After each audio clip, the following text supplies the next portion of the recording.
Chapter 15. 10:05 p.m. With the dishes washed, Brant sat on the other couch, opposite Sam. Now what? Should he leave her alone to sleep? Odd to be so unsure. Staring at her, he had to admit that the idea of staying and watching over her was winning. He glanced at the pile of blankets on the floor. Picking one up, he opened it and covered Sam. There was something wild about her. Not necessarily in a good way. Maybe untamed was a better description. She appeared awkward in crowds, uneasy in close confines, and hated confrontations, yet she wouldn't walk away from a fight if she thought it mattered. She could hold her own. She was trying to improve her life now, but what had brought her so low? Had it been the last incident with the deputy? He frowned. Had that car accident long ago wiped out her savings, or had she been unable to work afterward because of her injuries? He surveyed the small room. He doubted she'd had insurance. No sign of money here. In fact, poverty had moved right in. She dressed in oversized thrift store clothes that would fit any large man. She needed a keeper. Someone to make sure she ate and rested. If no one else was in her life, then maybe, just maybe, the job fell to him. That he'd even had that thought showed how far he'd come. A few weeks ago, he'd have run at the thought of caring for someone like her. This was stupid. He needed a decent night's sleep himself. He should be home in his own bed, not here keeping an eye on her. Still, it was early yet, and she'd looked wiped when he'd arrived. Staying a while wouldn't be a hardship. Moses slept on the floor in front of Sam on her couch, and Soldier sat on guard at the end of the other couch, watching Brant. Brant peered into the blackness outside the window. Moments later, he closed his eyes, too tired himself to muddle through his confusing array of reasons for staying there. An odd muffled noise woke him. Brant turned his head, groaning as pain exploded through his neck. God, what did I do? Rolling his head from side to side, he leaned forward, trying to remember where he was. A muffled cry from the other couch had him bolting upright, now wide awake. Sam jerked her legs out straight and arched her back. Her mouth opened, the muscles on her face and neck clenched into long cords, straining with effort. She screamed silently. The hairs on Brant's neck stood straight up. Sam jerked, her back bowed even tighter. Brant reached out to wake her from the nightmare, then hesitated, his hands inches from her shoulder. How many times had Stefan told him not to touch someone in a trance? But how did he know whether she was in a trance or a nightmare?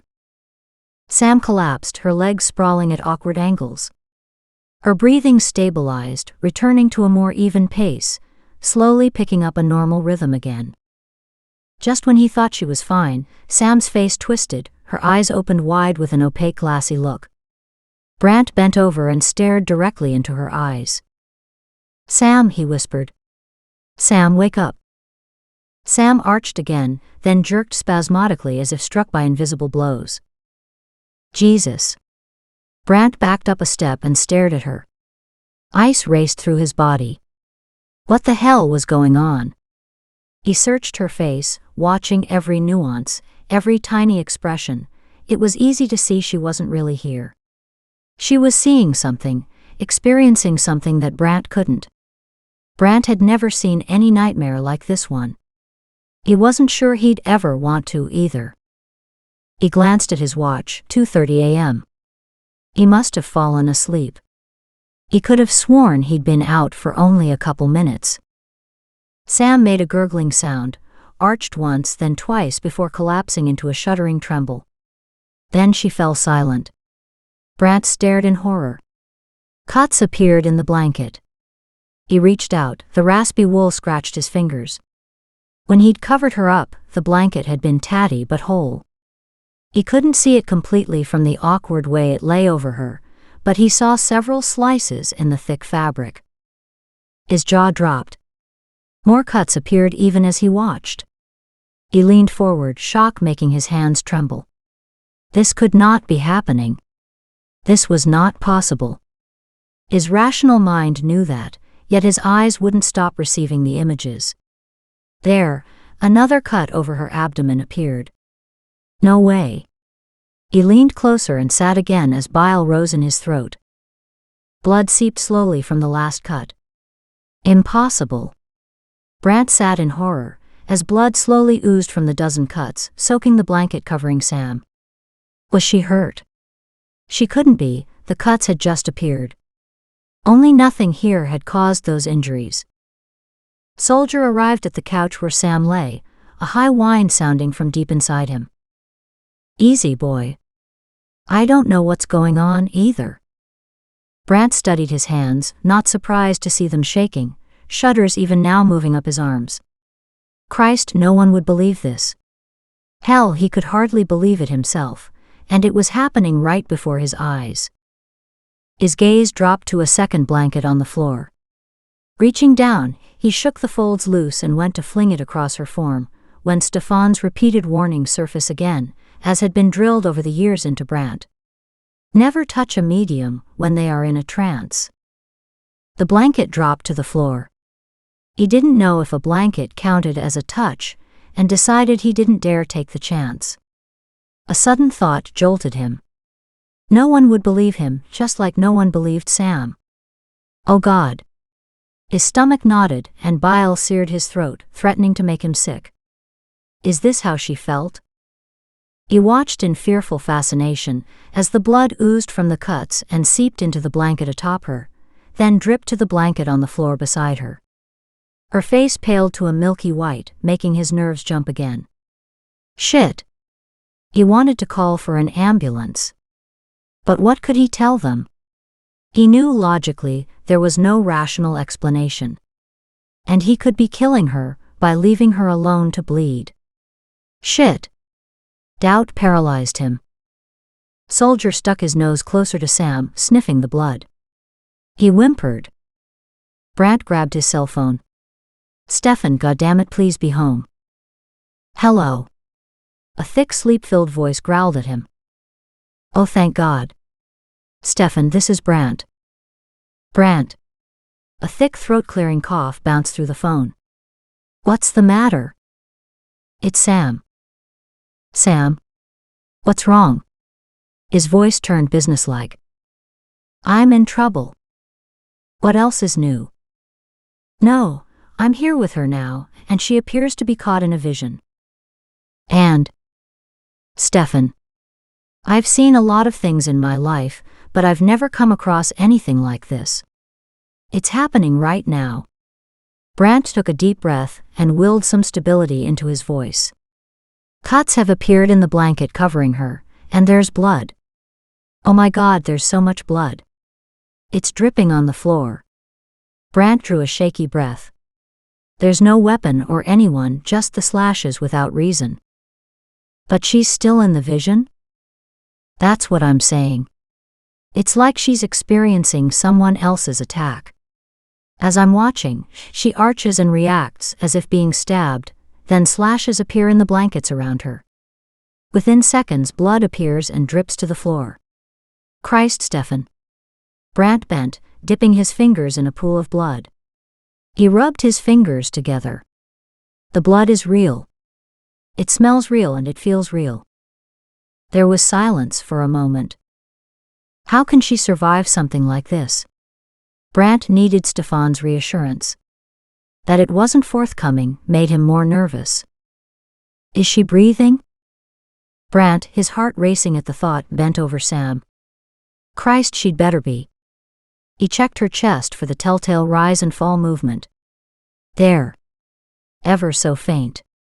He placed his hand to hover above her mouth. Yes.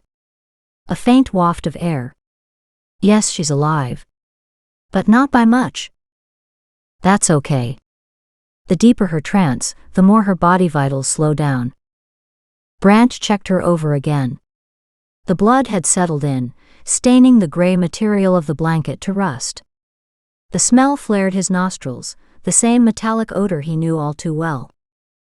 Can you see any damage to her body, or are we just talking blankets and blood emerging? Is it safe to touch her? Hell, Stefan. How many times have you pounded it into me not to touch you when you're in a trance? Lift the blankets and don't touch her body. Why is it I can't touch her again? Brant stared at Sam, trying to figure out a safe corner of the blanket to lift without touching her body. You'll snap her connection to whatever energy she's attached to. She could stay over there, snap back here, or get caught somewhere in between. Brant winced. Right. Working carefully, he shifted a corner of the blanket away from her shoulder to peer at her slight body below. A slice deep into her abdomen made his gut clench. He groaned softly, sadly. She was dying, and he'd done nothing to help her. Christ, her abdomen is split open. Stefan's voice remained calm and patient. That's fine. Is she still experiencing new injuries? That's fine. What the hell, Stefan? She's dying. No, she's not. In about 20 minutes, she should be almost as good as new. Check again. Are new injuries still appearing? Brant stared at Sam, trying to check all of her at once. After a moment he answered, I don't think so. I think that part is over. Good, the blood should stop seeping too. It will. Brant studied the welling blood. Relief washed over him. Actually, it appears to be slowing. Good. She should wake up soon. Should. I need her to wake up now. Don't touch her. Stefan's voice was sharp, leaving no room for arguing. When she wakes, she could be groggy, disoriented, and possibly scared. Give her both time and space. Try not to startle her. Just watch as she recovers. Right. I guess that makes sense. Brant moved over and sat across from Sam. I'll call you in the morning. Or in a few minutes, if she doesn't wake up. She'll wake up. Trust a little more. Stefan hung up. Brant tucked away his cell phone, Stefan's final words ringing in his ears, time to recover and heal. The heal part blew him away. If she experienced the same physical damage as these women, then no wonder she looked like she could use a good square meal. Her body had to burn calories at a horrific rate, going through something like this. Sam stirred. Brant rushed to her side. She rolled her head from one side to the next, before coming to a stop. A deep, heavy sigh worked its way up from her chest. She opened her eyes, ones that widened in shock when they landed on him. It's okay, Sam. It's just me. Take it easy. Take your time. Understanding seeped into those beautiful eyes before she closed them again, drifting off into a light resting state. She licked her lips and whispered in a voice so low that he had to bend to her lips to hear it. I'll be fine in a couple minutes. Soldier whined and flumped down at her feet protectively. Brant ran a hand through his hair, relieved to hear her talking, but having trouble with the concept that she would be okay that fast. Was that possible? He wouldn't be. How could she? He watched her carefully. Could she recover from something like this on her own, without a doctor? How? Did Stefan go through this as well? In amazement, Brant watched, as the blood thinned and actually appeared to be less. He leaned forward. The droplets on the floor remained. The slices in the blankets remained. What about her? Getting up, he gently lifted the corner of the blanket and checked her abdomen. Even as he watched, the wound shrank. Only a couple inches long now. He shook his head. He'd never have believed it. And he was open-minded about this stuff. He couldn't imagine Kevin's reaction. Brant? I'm here, Sam. Take it easy. I'm almost there. Just another minute, and I'll be good. Right. Like I'll believe that. He snorted and sat on the coffee table across from her, accidentally nudging Soldier, who lay protectively in front of Sam. Soldier lifted his head, his lip curling at Brant. Brant glared down at him. Soldier glared back. No, I'm almost there. Wait. Let me check. She lifted her head to look at him and cried out in agony, her body curling into itself. Instantly Brant was at her side. Jesus, Sam. What the hell? Sam gasped for breath, her face slowly gaining color with the effort. It's okay. Honest. Frustrated, he fisted his hands on his hips. How? How can this be okay? He crouched beside her, reaching out a hesitant hand. He desperately wanted to give comfort, yet was scared of hurting her further. She opened her eyes to stare at him again. Oh God, Sam. Brant breathed her name almost in prayer. The depth of her suffering and pain hurt his soul. Her eyes had gone black, witnessing her agony. Helpless, he could only watch. I'm so sorry, honey. What can I do to help? A tiny smile peeped out. Wait. He didn't think he could do it. Sweetheart, blood is everywhere. The smile disappeared as she shuddered once, then twice. Always is. Brant sank into a crouch beside her. God, how can you do this, day in and day out? Her answer, so succinct and so honest, blew him away. Easy. I have no choice. June 20th at 3:48 a.m. Sam found the shift through transition harder this time. Having someone watch while she healed and returned to normal reality wasn't exactly fun. Self-conscious or not, she couldn't move before it was time. Shifting her glance to catch Brant's expression, she winced and stared up at the ceiling. Barely concealed horror still rippled across his face. She closed her eyes. She couldn't help him deal with this. It took everything she had to deal with it herself. The research she'd done said that blood rarely manifested in visions.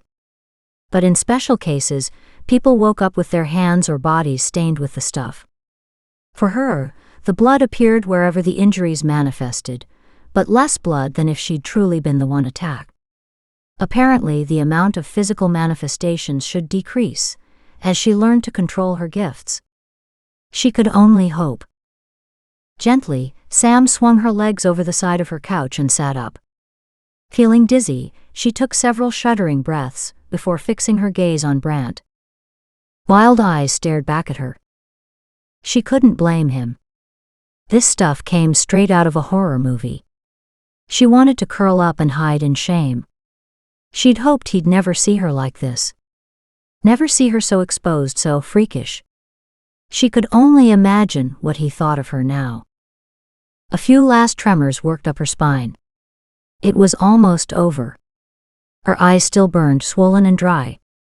Even her bones ached. She focused on Brant instead of the pain.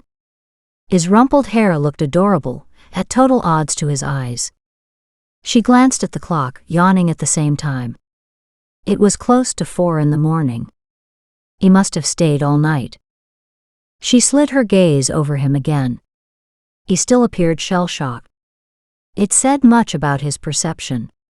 He'd never accept this part of her. The pain from her vision was nothing to the sudden pain in her heart. Brant sat down suddenly. She studied his features. In truth, it looked like his belief system, his very foundation of existence, had been ripped out from under him. Sam couldn't handle any more. Tears of shame burned. Freak. Christ. Brant's whispered words were a soft prayer for understanding. Sam knew how he felt. She also knew her prayers had never been answered. What's the matter? He snorted, rose, and reached to poke a finger through one of the many slices in the blanket covering her. This is what's the matter. He stuck his fingers through a bigger cut and waggled them. Confused, Sam watched emotions whisper across his face. He stared at her. Does this mean? Her bottom lip wobbled, and she nodded. It means another woman has been murdered. Hearing her own words broke the dam holding back the anguish in Sam's soul. Brant sat on the couch and tugged her into his arms. Sam went. Hurt, she curled into his chest and let her tears pour. Brant rocked her gently, her broken sobs so soft that they could hardly be heard. The pain behind them could hardly be ignored. Brant hugged her close, minding her wounds. After the worst of the storm had passed, Sam thought she heard him speak. She shifted slightly to peer up at him, wiping away the tears on her cheeks. "What?" "I'm sorry to have to do this. I need to ask you some questions while this is all fresh." His gaze glanced off the blanket. He shook his head in a daze. "About the victim, not so much the process, which I admit to having some trouble with." As his hand continued to stroke her sore muscles, he became lost in thought. After a moment, he tugged her close for a quick hug, before setting her back slightly. Holding back a few stray sniffles, Sam shifted into a more comfortable position and let herself relax slightly. What happened was in real time. Tears welled again. Sam struggled for control, using her sleeve to wipe her eyes. "The slashes you saw appear on the blanket and on my body were the same injuries the victim received. The blood and cuts to the blankets correlate to the victim's injuries." Brant started. "Are you saying that you are stabbed every time a victim is stabbed?" The tears slid from the corners of her eyes. "Yes." Her voice was barely more than a whisper. "No." Brant shook his head. "No one could survive those injuries. They can't be happening to you because—" Brant shifted enough to remove the blanket. "Because you're fine. You'd be dead if that had happened to you. Like those women are dead." Teary-eyed and tormented by the poor woman's fate, Sam nodded. "You still don't understand." She sniffled, rubbing her eyes with the sleeve of her sweater. Recovery might have taken a while longer tonight. It had also taken all her energy. She was exhausted. Sam locked her gaze onto his. "In a way, I am exactly like those other women." A quiver ran down her spine, shaking her entire body. Wrapping her arms around her chest, she took a deep breath. "As each woman dies, so do I. I die every time." 8:10 a.m. "So what will you do about it?" The colonel shifted farther out of the sun, the buckles on his ever-present suspenders glinting in the bright light. He hooked his cane onto the arm of the overstuffed easy chair as he sat down. He glanced at Maisie again. "Well, you said it. Enough is enough." He grinned at her sour face. "So what are you prepared to do? The boy is full grown." "Peesh." Maisie snorted delicately. "Grown he might be. Know his own mind?" "He doesn't." The colonel grinned at her. "Oh, he knows his mind. It's just not the mind you want him to have. You don't like that he's choosing to live his life the way he wants to." He reached for his cup of tea. "Admit it. You want him to do it your way. Behave yourself, or you can go somewhere else for your tea." She harumphed and busied herself, straightening her sunflower yellow skirts. The colonel chuckled and relaxed farther into his chair. "The boy should be married and have a family by now. That's all I'm saying." She tilted her face more into the sun. The heat from the sun's rays was wonderfully strong for this hour of the morning. It did her old bones good to soak up the healing warmth. "Besides, I like this one." "Which one?" "You know perfectly well which one. The skinny one who's all eyes." "I don't think they're really going out. That boy wouldn't recognize staying power, even when it's there right under his nose. He's after other qualities." The colonel waggled his thick white eyebrows at her. "He's a normal male." Maisie grinned at the colonel. "He probably doesn't even know what staying power is." "Too bad. A girl like that. Well, she's a keeper. She looks like she survived hell on earth." The two sat in comfort, enjoying the simple things of life that had taken them decades to appreciate. The colonel spoke up again. "Did you hear about that case the police are working on?" Maisie glanced at him. "Which one?" He waved his hand at the television. "The one they talked about last night. The police are trying to identify the owner of a ring with a 4-leaf clover pattern and some sort of snake wrapped through the leaves. Apparently, 1 diamond is missing from the ring. They didn't specify why they were looking for the information, though. Pursing her lips, Maisie thought about the many jewelry pieces she'd seen over the years. None had been in that pattern that she could remember. She loved jewelry, particularly unique pieces. Can't say that I've seen anything like that, at least not recently. When are they coming for lunch? Maisie recognized the sly twist to the Colonel's face. Meaning, you don't give a damn about seeing him. You'd like to know more about the cases he's working on. The Colonel scrunched his shoulders, like a young child caught with his hand in a cookie jar. Call him. We need something new to talk about here. He stared at the blank television. I'm pretty sure I saw that ring somewhere. I just can't remember where. Really? That's so exciting. He harumphed at her. It's only exciting if I can remember where. My memory isn't that good. Maisie smiled. Isn't that the truth? She surveyed the courtyard and the other seniors, taking the time to enjoy the morning sun. Life was peaceful, too peaceful. Stimulation was hard to come by here, so her son's career was a handy source for much of it. Still, it was a good excuse to get him over for a visit, where she could work on him a little more. Besides, she shouldn't need an excuse. He was her son.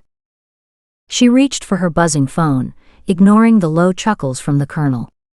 Brant, good morning. She smiled at his sleepy voice. Poor guy, he didn't get enough sleep. I wanted to catch you before you went to work this morning and got all caught up in your cases. He mumbled something in response. Maisie wasn't fazed. He was always like that. The Colonel and I have been talking. He saw that bit of news on the TV about a ring the other night. It triggered something for him. What does he remember? That's the thing. He can't quite remember, and he's getting really upset about it. She sniffled. Then she frowned. Brant cleared his throat. We don't want him doing that. He'll remember better when he's calm anyway. Well, I know that. But try telling him that. Maisie caught a second sniffle halfway. She glared at the grinning Colonel. I'm really worried about him, Brant. Tell him to relax about it, and if he remembers anything, to give me a call. I will. I won't stop by today. She hesitated. Brant, don't forget to bring Sam by for lunch one day soon. I know. It won't likely be this week, though. Things are busy at work. Voices sounded in the background. Maisie widened her eyes. Brant, where are you? Silence. Why? He cleared his throat. Another voice came through the phone, faintly recognizable. Maisie strained her hearing. Something about tea. Brant and tea. She gasped. Brant, you're with Sam. She squealed in joy. Brant groaned. Ouch, my ears. And it's not what you think, Mom. Maisie bounced on her chair. I'm sure it isn't, honey. She grinned at the Colonel, her thumb in the air. When are you bringing her for lunch? Not today. The Colonel poked Maisie. Tell him I want some advice. She glanced over, frowning at him. But the Colonel kept nodding his head. She shrugged. Brant, I don't know if this changes anything, but the Colonel says he wants your advice on something. You know how he is. He'll worry himself into another heart attack until he gets the information he needs. The Colonel blustered at her side. She grinned unrepentantly. Okay, I'll stop by later today, alone. If I can't, I'll give him a call tonight or tomorrow morning. I can't promise any more than that. Oh, that's wonderful, dear. We both appreciate you making the effort. I said try. I may not make it. She smirked at the colonel, her cohort in fun. No, honey. We understand. Your job has to come first over things like this. That's fine. It would be nice if you brought Sam, though. After saying goodbye, Maisie hung up the phone and turned to grin at her companion.